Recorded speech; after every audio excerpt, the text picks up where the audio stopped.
Assalomu alaykum hurmatli ko'ruvchilar. Uyg'ur axborot markazining haftalik xabarlar programmasiga xush keldinglar. Men Muhammad Izzat.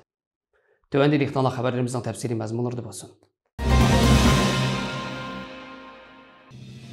Amerika Hava Storunun 20 yıldaki xəbərə görə Amerika Deniz Armiyasının bildirişçə 7-ci flotның bir qismi bolğan başqurulduğan bomba səplənən Benford namlı qoğulğucu paraxod şu yer vaxtı seyşənbə günü, yəni 2022-ci il 7-ci ayının 19-cu günü Tayvan boğazından ötən.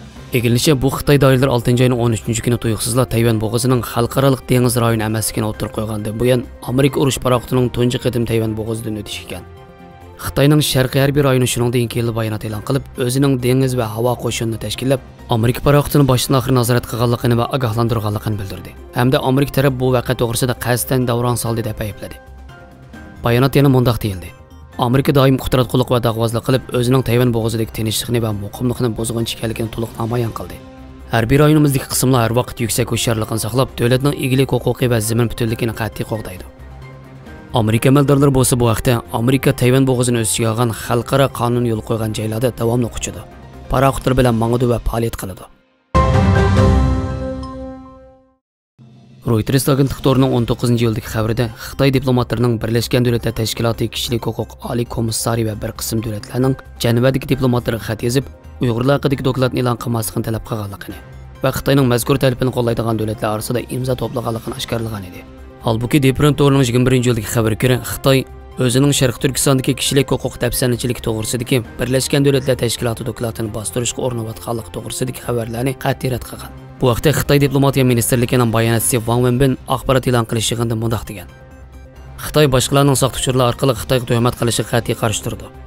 Xitoyning haqqoniy maydoni xalqaro jamiyatning bo'libmi taraqqiy qilayotgan davlatlarning kuchli qo'llashiga erishdi.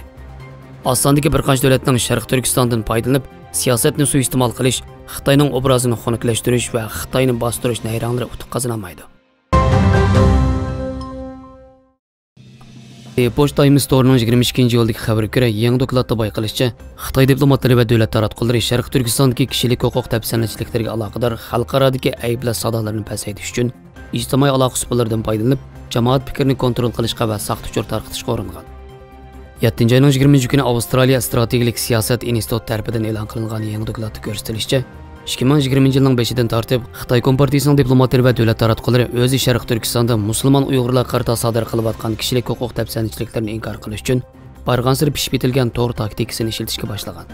Xitoy Kompartiyasining ushur mujodalasining Sharq Turkistonga aloqador ta'sirini baholash nomli mazkur dokladda 2020-yil 1-yanvardan 2022-yil 1-yanvargacha bo'lgan oralikdagi atalmış Şinjan kelimesini öz içine alan 613 mingdan ortiq Facebook yazması ve 6.780 mingdan ortiq bevosita yoki hambarlangan Twitter yazması tahlil qilingan.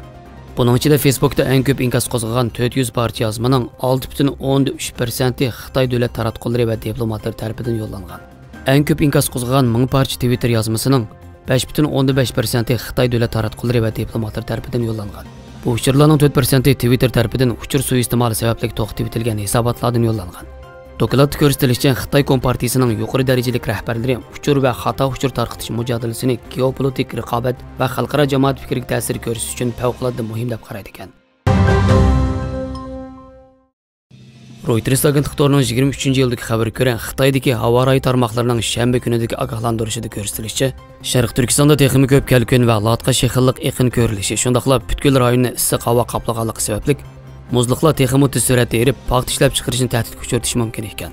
Sharq Turkiston havo rayi stansiyasining bosh mutaxassisi Chin Chunyanning bildirishicha, yaqinda Sharq Turkistonda ko'rilgan issiq to'lqinning davomlashgan vaqti alohida uzun, doirasi to'limi keng bo'lgan. Sharq Turkistondagi havo rayi idorasi shanba kuni bu rayonga qarata qizil rangli ogohlantirish signalini qaytadan e'lon qildi.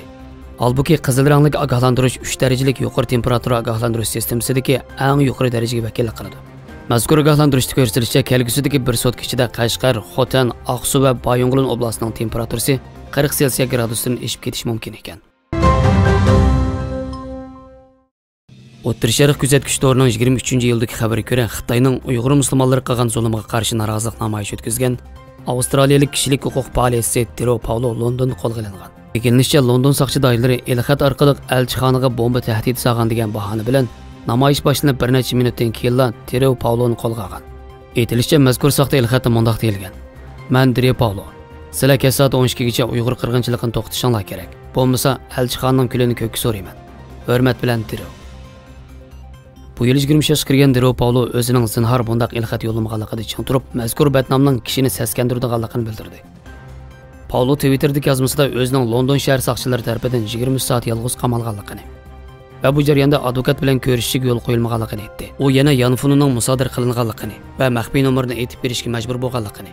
Buningdan sirt o'zining Londondagi Avstraliya elchixonasining amaldori bilan ko'rishishga yo'l qo'yilmaganligini bildirdi.